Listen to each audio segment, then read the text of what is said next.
नमस्कार, मैं हूं अमित सिंह और आप देख रहे हैं फर्स्ट बिहार झारखंड। देखिए, ठंड बढ़ गई है, ऐसे में एहतियात बरतना जहां जरूरी है, वहीं जानना यह भी बहुत जरूरी हो जाता है कि आखिर इस ठंड में हार्ट अटैक की समस्या बढ़ जाती है। तो इसी पर चर्चा करने के लिए देखिए हमारे स्टूडियो में हमारे साथ मौजूद हैं डॉक्टर विनीत कुमार हैं। विनीत जी, सबसे पहले तो आपका स्वागत है। बहुत और विनीत जी जो है हार्ट हॉस्पिटल में कार्यरत हैं और काफ़ी लंबा अनुभव रहा है, हज़ारों से ज़्यादा जो है इन्होंने हार्ट सर्जरी किया है। तो विनीत जी से जानते हैं सबसे पहले कि आखिर देखिए विनीत जी, ठंड जो है बढ़ गई है और ऐसे में इस बढ़ती ठंड में हार्ट अटैक की संभावनाएं काफ़ी जो है हो जाती है। सबसे पहले तो दर्शकों को ये बता दीजिए, क्योंकि आपका एक जो इतना बड़ा और लंबा अनुभव रहा है, कि इस बढ़ती ठंड में और हार्ट अटैक की जो समस्याएं हैं उसको लेकर के आप क्या कुछ बेहतर लगते हैं? देखिए, यूजुअली सर्दियों में हार्ट अटैक या लकवा लगना, जो ब्रेन स्ट्रोक बोलते हैं, इसका रिस्क बहुत बढ़ जाता है और इसका मल्टीपल रीज़न है। हम सब लोग यूजुअली देखते हैं, सबसे कॉमन वजह जो है कि जब भी यूजुअली कोल्ड एक्सपोजर होता है, ब्लड की जो धमनियाँ हैं सिकुड़ जाती है। तो वो जब सिकुड़ जाती है तो उसके वजह से हार्ट को ज़्यादा काम करना पड़ता है ब्लड को आगे भेजने के लिए, जिससे ब्लड प्रेशर बढ़ जाता है और ये यूजुअल इमीडिएट कारण होता है हार्ट अटैक या ब्रेन स्ट्रोक होने का, कि बीपी अचानक बढ़ गया। लेकिन एकमात्र यही वजह नहीं है। हमारा इनएक्टिविटी, जो यूजुअली हम लोग गर्मियों में रेगुलर वॉकिंग, एक्सरसाइज, जॉगिंग करते हैं, सर्दियों में करना बंद कर देते हैं। हमारे खाने पीने की आदत में भी एक मेजर बदलाव आता है। हम यूजुअली ज़्यादा ऑयली फ्राइड फूड या फिर खाने का मात्रा बढ़ा देते हैं, एक्सरसाइज नहीं करते, रजाई में दुबके रहते हैं। तो ये कुछ ऐसा चीज़ है जहाँ पर कि एक्टिविटी आपका धीरे धीरे कम हो रहा है, इनटेक बढ़ रहा है, अनहेल्दी खाना बढ़ा देते हैं। कई बार हम देखते हैं कि ज़्यादा कोल्ड है तो उसके वजह से लोग कुछ सिगरेट बीड़ी का सेवन करना ज़्यादा कर देते हैं। तो ये सब कुछ ऐसा कॉमन वजह है जिससे कि हम अननोइंगली करके हार्ट अटैक या लकवा लगने का रिस्क को बहुत बढ़ा देते हैं। एक सवाल यहाँ पर मैं लेना चाहेंगे डॉक्टर साहब, कि जैसे कि मैं किन्हीं को हार्ट अटैक, जैसे अटैक आया, तो उस अटैक के दरमियान क्या करने चाहिए, क्योंकि ये जानना बेहद जरूरी है। देखिए, हार्ट अटैक एक बहुत ही बड़ा जानलेवा चीज़ है। हार्ट अटैक को हमने जल्दी आइडेंटिफाई करना है। मतलब यदि कभी भी अचानक से सीने में दर्द या भारीपन या अम्बलाइकस से लेकर के यहाँ के बीच में कहीं भी यदि दर्द होता है तो वो दर्द हार्ट अटैक से रिलेटेड हो सकता है। हमें जितना जल्दी हो सके डॉक्टर की मदद या सलाह लेने की आवश्यकता है और तुरंत एक ईसीजी करवाना है। चाहे वो दर्द रात के 2 बजे क्यों ना हो रहा हो, आप इमीडिएटली रात के 2 बजे ही हॉस्पिटल जाइए, वहाँ एक ईसीजी करवाइए।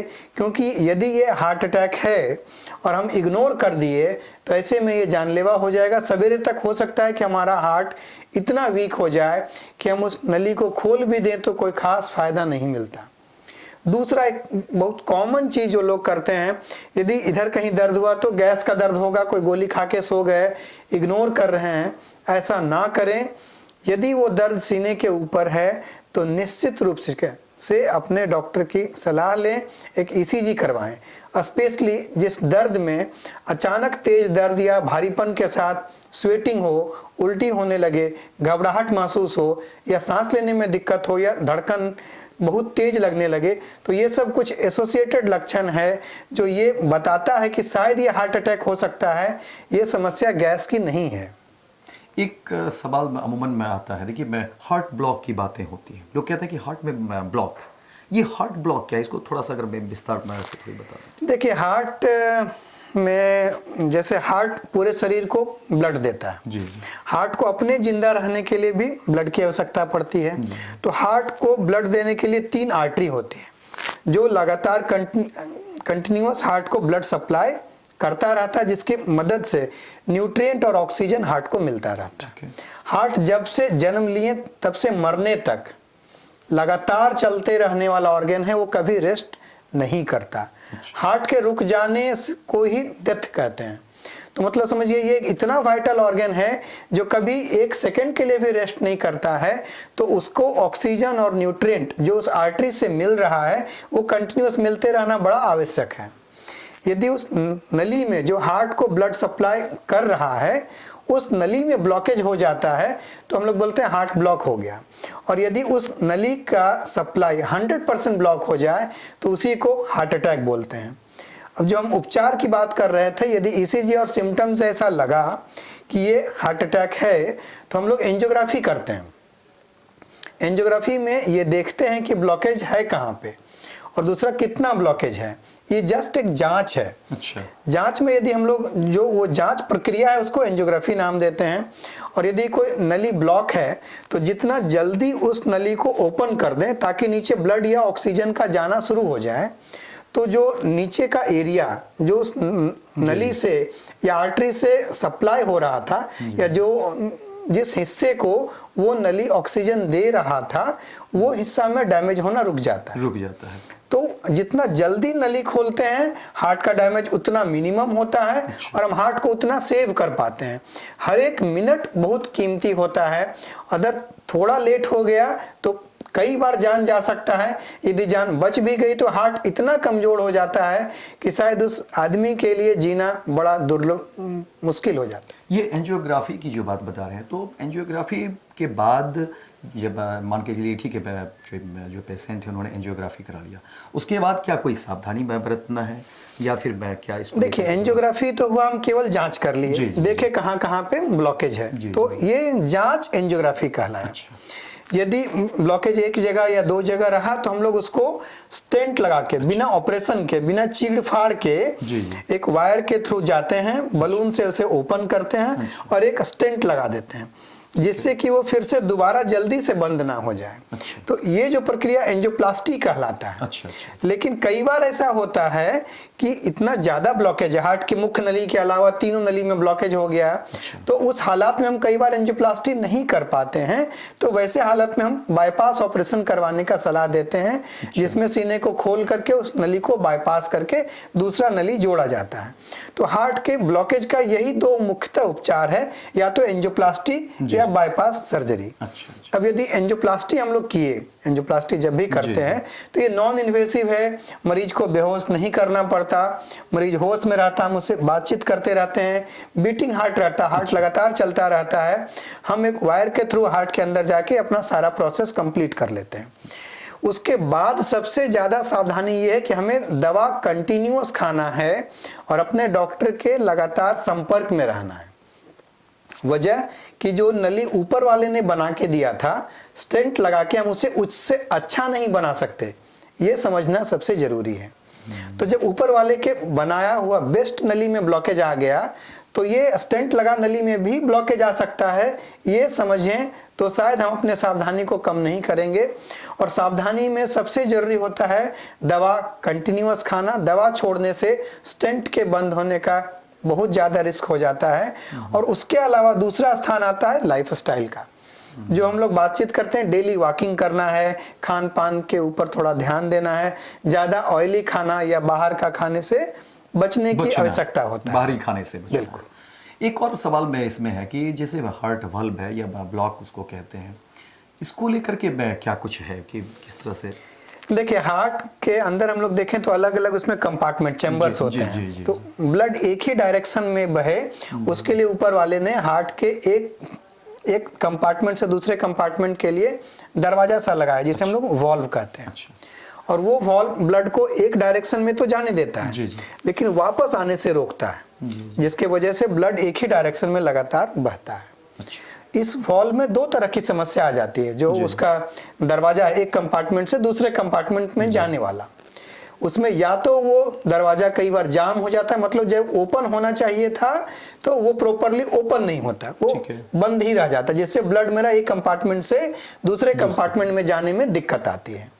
और दूसरा समस्या कई बार होता है कि वो दरवाजा ठीक से बंद नहीं होता, जिसके वजह से उसमें लीकेज होकर बैक फ्लो होने लगता है। जो उसका काम था कि एक ही डायरेक्शन में ब्लड जाना है, बैक नहीं जाने देना है, ये अब लीकेज के वजह से ब्लड बैक भी जाने लगा। तो ये वॉल्व की दो कॉमन समस्या है। वॉल्व जाम हो जाता है तो यूजुअली हम लोग माइट्रल वॉल्व सबसे कॉमनली जाम होता है।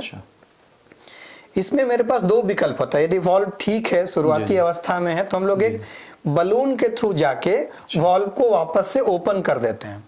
बलून ओपन करते हैं, वॉल्व वापस से खुल जाता है। तो उसके वजह से हम लोग कई बार बिना ऑपरेशन किए कुछ समय के लिए जरूर उसे बेहतर करा सकते हैं, और यदि दवा रेगुलर लें तो लंबे समय तक ये अच्छा चलता है। लेकिन यदि फिर से वॉल्व जाम हो गया या वॉल्व बहुत हार्ड है, उसके अंदर कैल्शियम का जमावड़ा है, कुछ नहीं हो रहा है, हाँ, तो उस हालात में हम लोग को वॉल्व को रिप्लेस करके आर्टिफिशियल मेटल वॉल्व या दूसरा वॉल्व भी अवेलेबल है वो लगाना हो सकता है, उसकी जरूरत पड़ जाती है। अच्छा। तो उस हालात में हमें कई बार ऑपरेशन करना पड़ता है और वॉल्व बदलनी पड़ती है। तो उस वॉल्व बदलने के हालत में खून पतला करने का दवा बहुत मेटिकुलस लेना पड़ता है, क्योंकि वो मेटल का वॉल्व है, दोबारा जाम होने का भी बहुत ज़्यादा रिस्क उसमें भी रहता है। लेकिन चलिए ठीक है, आपने रिप्लेसमेंट की बात कह दी कि बल्ब को जो है रिप्लेसमेंट भी किया जाएगा इस परिस्थिति में। लेकिन चलिए कि रिप्लेसमेंट भी हो गया, उसके बाद क्या पेशेंट को कुछ सावधानी बरतनी है या बहुत ज़्यादा ये जानना बहुत जरूरी है। ये बहुत ज़्यादा, चाहे हम एंजियोप्लास्टी करें या वॉल्व रिप्लेसमेंट करें या वॉल्व में बलूनिंग कर रहे हो, कोई भी हार्ट से रिलेटेड इंटरवेंशन या ऑपरेशन यदि आपका हुआ है तो आप अपने डॉक्टर से लगातार संपर्क में रहें, क्योंकि हम लोग उसे दोबारा वैसा होने से रोकने के लिए कुछ दवाइयाँ देते हैं, कुछ लाइफ स्टाइल में ज़रूरी बदलाव की बात करते हैं जो हमें रिमाइंड करते रहना होता है। क्योंकि जब एक बार एंजियोप्लास्टी हो गया, वॉल्व बदल गया, सिम्टम रिलीफ हो जाता है, सीने में कोई दर्द नहीं है, कोई सांस में तकलीफ नहीं, लोग साल 2 साल के भूल जाते हैं कि हमें कुछ दिक्कत भी था। फिर धीरे धीरे लगता है बेकार का गोली खा रहे हैं, ये दवाइयाँ बंद कर देते हैं, कुछ दिक्कत तो हुआ नहीं। लेकिन जब ये दिक्कत दोबारा हो जाए तो फिर मेरे पास विकल्प नहीं बचता। तो सबसे ज़रूरी है कि अपने डॉक्टर से लगातार संपर्क में रहिए, लाइफ स्टाइल को बहुत बेहतर रखिए, क्योंकि जो नॉर्मल आर्टरी जिस लाइफ स्टाइल से ब्लॉक हुआ उससे ज़्यादा सावधानी का ज़रूरत है, ताकि ये बनाया हुआ आर्टरी दोबारा जाम ना हो जाए या जो नॉर्मल आर्टरी है वहाँ कोई नया ब्लॉकेज ना बन जाए। क्योंकि एक बार दिक्कत हो गया तो आप हाई रिस्क पे हैं, आपको दोबारा दिक्कत होने का खतरा बहुत ज़्यादा है। तो इसमें आप लगातार किसी स्पेशलिस्ट से संपर्क में रहिए, लाइफ स्टाइल को उसके हिसाब से गाइड करिए और दवा गलती से भी ना छोड़ें। रिप्लेसमेंट के बाद भी यानी डॉक्टरों के संपर्क में रहें और जानकारी लेते रहें, बहुत जरूरी है। एक और इसमें सवाल है कि मान के चलिए कि जिस तरह से हार्ट ऑपरेशन में कई लोग कहते हैं कि हाँ हमने करा लिया, लेकिन हार्ट ऑपरेशन में होने के बाद क्या उसमें किस तरह से फॉलोअप लिए जाएं, उसके बाद में फिर क्या कुछ करना है? क्योंकि यहाँ पर एक लैक हो जाता, नहीं लोगों को लगता है कि हमने ऑपरेशन करा लिया और हो गया। देखिए अभी जैसे मैंने बोला अपने डॉक्टर से संपर्क में, जैसे हम एक एग्जांपल देते हैं, एंजियोप्लास्टी कर लिए, स्टेंट लगा लिए, शुरुआती हम लोग थोड़ा जल्दी बुलाते हैं ताकि हम लोग उनको लगातार देख सकें, वॉच कर सकें, ट्रेन कर सकें। इनिशियल 15 डेज से 1 मंथ के अंदर बुलाते हैं, उसके बाद थोड़ा लेट से 3 महीने के बाद, फिर 6 मंथ पे हम लोग लगातार फॉलोअप के लिए बुलाते हैं। इस बुलाने का मकसद एक तो कुछ रूटीन जांच करना होता है, जैसे खून पतला की दवा दे रहे हैं, किसी को ब्लीडिंग होता हो तो हीमोग्लोबिन का मात्रा घट जाएगा, रीनल स्टेटस कैसा है, किडनी का हालत कैसा है, क्या हो रहा है, वो सब देखते हैं। और जब एक बार लगता है कि मामला सेटल हो गया तो हम फिर लेट से 6 मंथ में यूजुअली बुलाना शुरू कर देते हैं, क्योंकि हमें ऐसा लगता है कि शायद आप भी सीख गए हैं और आप समझ चुके हैं उन बातों को, तो हम फिर 6 मंथ के बाद रिमाइंड करेंगे कि आप ये चीज़ जो आपको मैंने बताया था आप वो भी कर रहे हैं कि नहीं, रेगुलर डेली वॉकिंग करते हैं कि नहीं, या खान पान कैसा है, कोई शुगर या बीपी का नया समस्या तो नहीं हो गया, लिपिड प्रोफाइल का रिपोर्ट कैसा है। ये सब चीज़ें हैं जो हमें रूटीनली 6 मंथ में फिर देखनी पड़ती है। तो इनिशियल जल्दी, बाद में 6 मंथ में यूजुअली फॉलोअप के लिए ज़रूर जाना है। एक सवाल देखिए शुरू से और अंत तक रहा, और जाहिर तौर पर जो खान पान की बात हो रही है, ये इस पर जो है लोग चर्चा करते हैं, आप भी इतने लंबे समय से देख रहे हैं लोगों को, खान पान को लेकर के बेसिक क्या कॉन्सेप्ट होना चाहिए? देखिए यदि हम लोग देखें तो जैसा हालात शायद आज से 100 साल पहले था हार्ट डिजीज से रिलेटेड, आज उसकी मात्रा बहुत बढ़ गई। उसका वजह शायद हमारे लाइफ स्टाइल में आया गलत बदलाव है।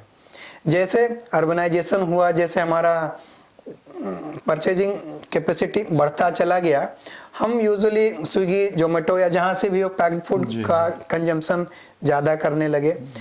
यूजुअली हमारे दादाजी के समय में शायद ये सब चीज़ नहीं था, वो मोटे अनाज का सेवन करते थे। तो बेसिक है कि हमें अपने बेसिक स्ट्रक्चर जो हमारा मूल स्वभाव था पहले, यदि उधर लौट जाए तो वापस से ये समस्या घटनी शुरू हो जाएगी। यदि हम देखें यूरोपियन कंट्रीज में, तो उनके यहाँ ये समस्या धीरे धीरे घटनी शुरू हो गई। उन लोगों ने बहुत अच्छा बदलाव लाया है। भले उन लोग हो सकता है पैक्ड फूड खाते हैं, बट उसमें भी अनहेल्दी खाने से बचते हैं। हम लोग जैसा स्पाइसी या ऑयली खा रहे हैं, शायद वो लोग कभी कंज्यूम नहीं करते। यदि उनको एक बार खिला दिया जाए तो वो दोबारा कभी वैसा खाना खा नहीं पाएंगे जैसा उनको खाने का आदत है। तो हम लोग अपने बेसिक नेचर पे लौटे, जैसे हम लोग इनिशियल खाया करते थे वैसे जाएं। घर का बना खाइए, मोटा अनाज का सेवन करिए, रिफाइंड प्रोडक्ट से बचिए। डब्बाबंद जितना प्रोडक्ट है सब में प्रॉब्लम हो सकता है। एक सवाल मैं और लेंगे मैं डॉक्टर साहब कि मैं आपका, क्योंकि मैं लंबा समय रहा है, इतने सारे ऑपरेशन आपने कर दिया है। अगर क्योंकि मैं दर्शक में अगर जानेंगे तो उनको लगेगा कि हज़ारों हज़ार आपने ऑपरेशन कर दिया और सफल ऑपरेशन रहा आपका, और इतनी सारी बातें आप बता भी रहे हैं। ये जानना दर्शकों के लिए भी ज़रूरी है, मैं भी जानना चाहूँगा आपका जो हार्ट हॉस्पिटल है उसमें किस तरह की सुविधाएं मैं दी जा रही है, और क्योंकि आप इन सब चीज़ों को लेकर के शुरू से ही में रहे हैं कि नहीं इस पर काम होने चाहिए। और देखिए अभी जो वर्तमान में स्थिति, और मैं मुझसे ज़्यादा आप समझ रहे हैं क्योंकि आप स्पेशलिस्ट हैं, हार्ट स्पेशलिस्ट हैं, आपके हार्ट हॉस्पिटल में किस तरह की सुविधाएं हैं, किस तरह की व्यवस्थाएं हैं? क्योंकि अमूमन देखिए केस बढ़ रहे हैं, खान पान में तमाम तरह की जो बातें हो रही है, केस बढ़ रहे हैं। हर घर में इस तरह के जो है केस जो है बढ़ रहे हैं, पेशेंट की संख्या बढ़ रही है कि हार्ट को लेकर के जो परेशानी है। क्या कुछ सुविधा है? डॉक्टर विनीत कुमार से लोग मिलेंगे, आपके हार्ट हॉस्पिटल में लोग जाएंगे, क्या कुछ वहाँ में इस तरह से है? देखिए, हार्ट हॉस्पिटल हमारे यहाँ बिहार का सबसे ओल्डेस्ट हॉस्पिटल में से एक है, और ये डेडिकेटेड हार्ट के लिए ही हॉस्पिटल है। हमारे पास हर तरह का, चाहे वो जितना हम लोग एंजियोप्लास्टी की बात करें, बलूनिंग की बात करें, या वॉल्व रिप्लेसमेंट की बात करें, बाईपास सर्जरी की बात करें, या कई बार छोटे बच्चों में हार्ट में होल है उसे बंद करने की बात हो, चाहे बिना ऑपरेशन के या ऑपरेशन के, तो हार्ट से रिलेटेड लगभग सारी सुविधाएं हमारे अस्पताल में अवेलेबल है। वो भी एक रीजनेबल रेट पे, ऐसा नहीं कि बहुत कॉरपोरेट हॉस्पिटल की तरह। हमारा कॉस्ट भी रीजनेबल है। उसके अलावा हमारे पास इंश्योरेंस का सारा कवरेज है। इवन जो लोअर सोशियो इकोनॉमिक स्टेटस से आते हैं उनके लिए मुख्यमंत्री सहायता कोष है, उससे भी मदद मिल जाती है, तो वो भी एक बड़ा हेल्प हो जाता है कई बार जो लोग नहीं अफोर्ड कर सकते उनके लिए भी। तो हमारे पास कोई ऐसा हार्ट से रिलेटेड ऑपरेशन या इंटरवेंशन नहीं है जो हम लोग नहीं कर पाते, और वो भी बहुत अफोर्डेबल रेट पे। तो यदि कोई दिक्कत हो रही हो तो ज़रूर एक बार मिले हम लोग, ये शायद उसका समाधान निश्चित रूप से कर पाएंगे, ऐसा हम लोग का भरोसा है। बहुत बहुत धन्यवाद डॉक्टर साहब। देखिए ये डॉक्टर विनीत कुमार हैं, इन्होंने हार्ट सर्जरी को लेकर के बहुत सारे सफल सर्जरी इन्होंने किया है। हार्ट स्पेशलिस्ट तो हैं ही, और इनका जो हार्ट हॉस्पिटल है कंकरबाग पटना में, ये काफ़ी पहले से है, काफ़ी पुराना भी है, और ये हर रोज़ जो है इस पर रिसर्च भी करते हैं। इनकी बहुत सारी प्रसिद्धि इन सब चीज़ों को लेकर के थी, इसलिए मुझे लगा कि अगर ये कुछ बताएंगे दर्शकों को तो ये बेहतर होगा। फर्स्ट बिहार झारखंड पर आप तमाम हार्ट से जुड़ी हुई जितनी भी परेशानी थी उसको देखा, और तमाम तरह की बातें भी देखिए। दर्शक भी फ़ोन करते हैं, कॉल करते हैं कि भाई कभी इस तरह के डॉक्टर साहब को लाइए, क्योंकि ठंड बढ़ रही है, और बढ़ती ठंड में जो है हार्ट को लेकर के, हार्ट से जुड़ी हुई समस्याएं जो है बढ़ जाती है डॉक्टर साहब। तो बहुत बहुत थैंक यू बुलाने के लिए, बहुत बहुत थैंक यू। इसी खबर के साथ इतना ही।